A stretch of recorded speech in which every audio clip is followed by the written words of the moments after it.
بسم الله الرحمن الرحيم. قال رسول الله صلى الله عليه وآله وصحبه وسلم: المسلم من سلم المسلمون من لسانه ويده. صدق رسوله النبي الكريم. اللهم صل على سيدنا ومولانا محمد وعلى آل سيدنا وأصحاب سيدنا ومولانا محمد وبارك وسلم وصلوا علیہ.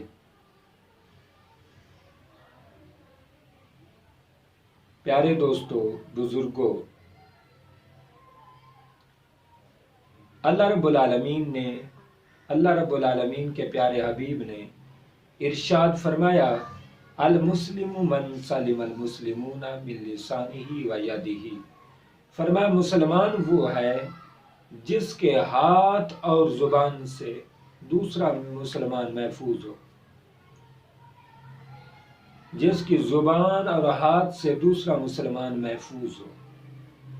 اب المسلم، اگر اس میں الف لام جو ہے المسلم، الف لام کو ہم استغراقی بنائیں تو اس کا معنی یہ ہوگا کہ ساری خوبیوں کے ساتھ مسلمان وہ ہے، ساری خوبیوں کا دار و مدار مسلمان کی سیرت پر یہ ہے کہ اس کی زبان اور ہاتھ سے دوسرا مسلمان محفوظ ہو. اور اگر الف لام تخصیص کا بنائیں تو اس کا مطلب یہ ہوگا کہ مسلمان کی خاص باتوں سے اور افضل اور اعلیٰ باتوں میں سے یہ بات ہے کہ مسلمان کی زبان اور ہاتھ سے دوسرا مسلمان محفوظ ہو. اور المسلم، یہاں سے جملہ شروع ہو رہا ہے. المسلم یہ عربی زبان کی گرامر میں یہ مبتدا ہے، اسم ہے، اور آگے من سالمہ فعل ہے. اللہ نے جملے کی ابتدا اسم سے کی ہے اس لیے کہ مسلمان کی جو خصوصیات ہیں، جو کوالٹیز ہیں، جو ایڈجیکٹیوز ہیں، وہ کیا ہیں؟ وہ فعل کے ساتھ تعلق رکھتے ہیں. فعل حادث ہوتا ہے، فعل ماضی ہے، پھر جو گزر گیا وہ ماضی ہو گیا، جو چل رہا ہے وہ حال ہے، پھر وہ گزرتا ہے وہ ماضی بن جاتا ہے، جو آنے والا ہے وہ مستقبل ہوتا ہے، جب وہ آ جاتا ہے حال بن جاتا ہے. تو یہ تبدیلی ہوتی رہتی ہے، حدوث ہے، حادث ہوتا رہتا ہے. لیکن اسم جو ہوتا ہے وہ حادث نہیں ہوتا. اس لیے فرمایا مسلمان وہ ہے جو ہمیشہ کسی زمانے فعل کا محتاج نہیں. مسلمان ہے ہی وہ جو جس سے دوسرے مسلمان محفوظ ہوں، جس کی زبان اور ہاتھ سے. اب اس میں اگر توجہ فرمائیں تو آپ اس بات پر پہنچ سکتے ہیں کہ آقا علیہ الصلوۃ والسلام نے فرمایا من سالم المسلمون من لسانہ و یدہ، کہ زبان اور ہاتھ سے دوسرا مسلمان محفوظ ہو. زبان کا ذکر پہلے کیا ہے تو میں زبان کی حفاظت پر بات کر رہا ہوں کہ زبان پہلے حضور نے ذکر فرمایا. وہ حکمتوں والے نبی ہیں، وہ نبی آخر الزمان ہیں، وہ ہر چیز کو سمجھتے ہیں. آقا علیہ الصلوۃ والسلام نے دو چیزیں ذکر کی ہیں، زبان اور ہاتھ. حالانکہ اور چیزیں بھی ہیں، حواس خمسہ 5 ہیں، لیکن آقا علیہ الصلوۃ والسلام نے پورے جسم سے صرف دو چیزیں کیوں ٹریس کی؟ یہ حضور کی اپنی حکمت ہے. اور پھر دو چیزوں میں سے زبان اور ہاتھ، زبان کو پہلے کیوں رکھا؟ اس لیے کہ 90% گناہ اور تکلیف مسلمان کو دینے کے لیے زبان استعمال ہوتی ہے.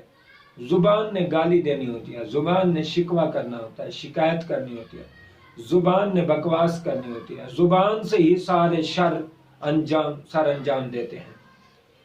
تو زبان اور ہاتھ میں پہلے زبان کا اس لیے فرمایا کہ یہ زبان اور ہاتھ دو خطرناک چیزیں حضور نے بیان کی ہیں. حالانکہ پاؤں بھی ہو سکتے تھے، حضور نے پاؤں کا ذکر نہیں لیا. پاؤں کا ذکر کیوں نہیں کیا؟ اس لیے کہ جو چیز ہاتھ سے ہو سکتی ہے وہ پاؤں سے نہیں ہو سکتی. قلم چلانا ہے، کسی کو پھانسی کا حکم دینا ہے، کسی کو مجرم ڈکلیئر کرنا ہے تو وہ ہاتھ سے لکھائی ہوگی، پاؤں سے نہیں ہو سکتی. دوسری وجہ یہ ہے کہ زبان، ہاتھ اور پاؤں میں فرق یہ ہے کہ جو گولی چلائی جاتی ہے یا تلوار چلائی جاتی ہے یا تیر چلایا جاتا ہے وہ ہاتھ سے چلایا جاتا ہے، نہ کہ پاؤں سے۔ تو اس لیے حضور نے پاؤں انتخاب نہیں فرمایا، ہاتھ کا فرمایا پاؤں سے زیادہ خطرناک ہاتھ ہے۔ اب ہاتھ خطرناک جتنا ہے آپ سمجھ چکے ہیں، اب حضور کے فرمان کی طرف توجہ کریں کہ ہاتھ اتنی خطرناک ہے، باوجود اس کے کہ ہاتھ بہت زیادہ خطرناک ہے، لیکن حضور نے ہاتھ کا ذکر پہلے نہیں کیا، پہلے زبان کا ذکر کیا ہے، ہاتھ کا بعد میں کیا ہے۔ اس کا مطلب یہ ہے ہاتھ جتنا مرضی خطرناک ہو، جتنا مرضی ڈینجرس ہو، جتنا مرضی درار والا ہو، نقصان دہ ہو، لیکن زبان کو حضور نے پہلے ارشاد فرمایا کہ ہاتھ بڑی خطرناک چیز ہے، لیکن ہاتھ سے بھی زیادہ خطرناک چیز زبان ہے۔ اس لیے حدیث پاک میں آتا ہے حضور علیہ السلام نے ہر چیز کا حکم دیا ہے، مگر اتنی تاکید نہیں فرمائی جتنی زبان کی فرمائی ہے۔ زبان حضور نے زبان کو پکڑ کر فرمایا، جو اس کی گارنٹی مجھے دے دے گا میں جنت کی گارنٹی دے دوں گا، جو مجھے اس کی ضمانت دیتا ہے میں نبی اس کو جنت کی ضمانت دیتا ہوں۔ تو اندازہ کریں، ایک زبان کا اپنی بات سے بھی منع فرمایا، قول سے، پھر فعل سے بھی منع فرمایا، باقاعدہ حضور نے پکڑ کر منع فرمایا کہ اس لوتھڑے ٹکڑے کی۔ تو آقا علیہ السلام نے فرمایا، اور بزرگان دین نے لکھا ہے کہ 90% لوگ جو جہنم میں جائیں گے زبان کی وجہ سے۔ پیارے، ہم اپنی سیرت میں اخلاق پیدا کریں، کردار میں اخلاق پیدا کریں۔ ہم بظاہر تو ایک کلمہ بول دیتے ہیں، اگلے کا کلیجہ چیر دیتا ہے وہ کلمہ، آپ کا وہ زبان سے ادا کیے ہوئے حروف۔ یہ زبان آپ دیکھ لیں نا، اگر آپ منہ بند کریں تو توجہ فرمائیں کہ زبان کیا چیز ہے۔ منہ آپ بند کریں تو جب منہ بند کرتے ہیں ہونٹ بند ہو جاتے ہیں، ایک تالا لگ جاتا ہے۔ پھر اگر جب آپ منہ بند کرتے ہیں ہونٹ کے ساتھ ساتھ دانتوں کا بھی تالا لگ جاتا ہے۔ تو اللہ نے 2 تالوں میں زبان کو رکھا ہے، ایک تالا ہونٹ ہے، ایک تالا یہ دانت ہیں۔ 2 تالے لگا کر اللہ کی حکمت دیکھیں، زبان کو سیو کیا ہے، محفوظ کیا ہے۔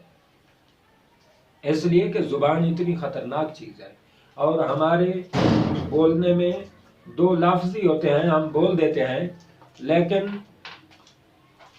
انہی 2 لفظوں میں اگلے کے ساتھ کیا گزرتی ہے وہ اس کو پتا ہوتا ہے۔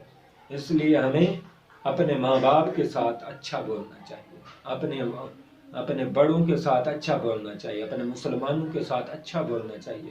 آقا علیہ السلام کا اخلاق پیدا کرنا ہوگا، حضور کی سیرت و سنت کو زندہ کرنا ہوگا، آقا علیہ السلام کی سیرت کو جلوہ گر کرنا ہوگا، اپنی سیرت میں حضور کی سیرت کو اپنانا ہوگا، اتارنا ہوگا۔ ہم بظاہر تو ایک لفظ ماں باپ کو کہہ دیتے ہیں، اب ماں باپ بڑھاپے میں پہنچ چکے ہوتے ہیں، ان کی وہ برداشت کم ہو چکی ہوتی ہے، ہم نے بات کی انہوں نے دل پہ رکھ لی۔ اب بزرگوں کا اور کام تو ہوتا نہیں ہے، وہ گھر میں ہی رہنا ہوتا ہے، تو تمہاری بات وہ سارا دن سوچتے رہتے ہیں، سارا دن وہ تڑپتے رہتے ہیں، سارا دن وہ تکلیف میں بیزاری میں گزارتے ہیں۔ تو پیارے، ان کو پھر بات بھولتی نہیں ہے، کیونکہ ان کا اور کوئی کام نہیں ہوتا کہ کہیں کسی کام کے دھیان میں لگ جائیں، کسی کام کی طرف توجہ کر لیں، نہیں، ان کا تو کوئی کام نہیں ہوتا۔ لہٰذا والدین کے ساتھ اللہ نے فرمایا اف بھی نہ کہو، اس لیے کہ ان میں اب وہ طبیعت میں برداشت نہیں رہی، ہمت نہیں رہی، حوصلہ نہیں رہا، اس لیے اچھے بولنا سیکھے۔ سیدنا روایت میں آتا ہے سیدنا ابو بکر صدیق رضی اللہ تعالیٰ عنہ، آپ نے کچھ کنکریاں اپنی جیب میں رکھی ہوئی تھی، کنکریاں، چھوٹی چھوٹی کنکریاں جیب میں رکھی ہوئی تھی۔ جناب عمر رضی اللہ تعالیٰ عنہ آپ کا ہاتھ لگا، آپ نے پوچھا امیر المومنین یہ کیا اٹھایا ہوا ہے، خلیفہ رسول یہ کیا اٹھایا ہوا ہے؟ تو آپ نے فرمایا یہ کنکریاں ہیں۔ بھائی کنکریاں کوئی جیب میں ڈالنے والی چیز ہے، تو آپ نے جیب میں کیوں ڈالا ہوا ہے؟ آپ نے فرمایا کہ میں جب بات کرتا ہوں، کوئی اچھی بات کرتا ہوں، جب بات کر لیتا ہوں میں یہ کنکریاں منہ میں رکھ لیتا ہوں تاکہ زبان کی حفاظت کر سکوں، تاکہ خواہ مخواہ نہ بولے، ایک چپ 100 سکھ۔ روایت میں آتا ہے، بزرگوں نے لکھا ہے کہ ایک بادشاہ تھا، اس کا ایک بیٹا تھا، اس نے اپنے صاحبزادے کو ایک عالم دین کے پاس چھوڑا. عالم دین سے کہا کہ اسے دین سکھائیں، پڑھائی سکھائیں، اس کی تربیت کریں، اس کی روحانی تربیت کریں، جسمانی، علمی، فکری، فہمی تربیت فرمائیں. استاد صاحب حدیث پاک پڑھا رہے تھے، شہزادہ بیٹھ گیا، بادشاہ کا بیٹا. آپ پڑھا رہے تھے، حضور نے فرمایا من سامتا فنجا، قال رسول اللہ صلی اللہ علیہ وسلم، من سامتا فنجا، فرمایا جس نے خاموشی اختیار کی وہ نجات پا گیا. تو شہزادہ وہیں سے چل پڑا کہ جو اپنے استاد سے، اپنے ٹیچر سے حدیث پاک پڑھی ہے، پہلے اس پر عمل کرتا ہوں، پھر میں آگے پڑھوں گا. جو پڑھا ہے اس پر عمل کروں، علم پر عمل کروں. شہزادہ وہیں سے چلا آیا، گھر میں آیا، جو کوئی بات کرتا وہ بات ہی نہ کرتا، بولنا بند کر دیا. اس نے زبان کی حفاظت شروع کر دی، کیونکہ اپنے استاد سے سن کے آئے تھے. جو خاموشی اختیار کرے وہ نجات پا گیا.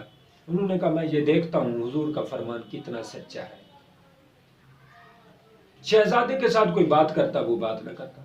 الغرض بادشاہ بڑا تنگ ہوا کہ یہ بولنا کیوں بند کر گیا ہے، یہ کیا پڑھ کے آیا ہے. الغرض ایک شکاری نے کہا بادشاہ سلامت، اپنا شہزادہ صاحبزادہ مجھے دے دیں، میں شکار پر جا رہا ہوں، میں اس کو شکار پر لے جاتا ہوں. کوئی گھومے گا، پھرے گا، سیر تفریح کرے گا، سیر و سیاحت کرے گا تو شاید یہ بولنا سیکھ جائے. تو وہ شکاری شہزادے کو لے کے چلا. شکاری شکار کے لیے جا رہا تھا، ایک درخت سے گزر گیا، درخت پر ایک فاختہ بیٹھی تھی. جب وہ شکاری نے نظر گھمائی، اس کو نہ نظر آئی، وہ آگے چلا گیا. اب فاختہ نے شکاری کو دیکھا کہ آگے چلا گیا ہے، فاختہ اپنی چونچ سے کچھ بولنے لگ گئی. شکاری فوراً ایکٹیو ہو گیا اور واپس آ گیا، اور اس نے نشانہ کیا، تیر مارا، فاختہ کو لگا، فاختہ گر پڑی. اس نے کہا صدقت یا رسول اللہ، آپ نے سچ فرمایا اللہ کے رسول، یہ اگر خاموش رہتی تو زندہ رہتی، یہ بول پڑی اور ہلاک ہو گئی.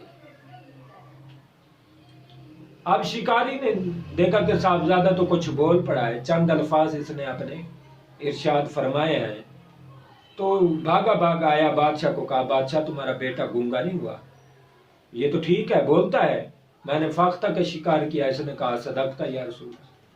تو جب وہ شہزادے کو لے کے آئے، بادشاہ غصے میں آ گیا. اس نے اپنے نوکروں سے کہا کہ اس کو جو ہے نا الٹا لٹکاؤ اور اس کو مارو. جب مارا تو اس نے کہا صدقت یا رسول اللہ، حضور آپ نے سچ فرمایا ہے. بادشاہ نے کہا کیسے، شہزادے کیا کہنا چاہتا ہے، صاحبزادہ کیا کہہ رہا ہے تو؟ اس نے کہا یہ کہہ رہا ہوں فاختہ بولی، فاختہ ہلاک ہوئی، اور میں نے فاختہ کی جگہ پر صدقت یا رسول اللہ کہا، میں بولا میں ہلاک ہوا. تو جو بولا وہی ہلاک ہوا.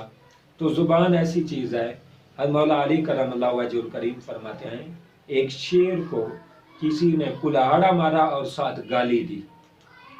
چند عرصے کے بعد وہ شیر واپس آیا تو کسی نے پوچھا شیر بتا تجھے کلاہڑے کی تکلیف زیادہ لگی یا زبان کی؟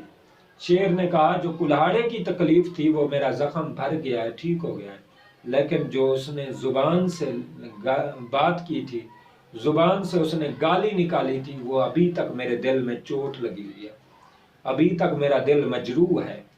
تو پیارے، یہ زبان بہت بڑی خدا کی نعمت بھی ہے، خدا کی رحمت بھی ہے، اور اگر بگڑ جائے تو یہ بہت بڑی زحمت ہے.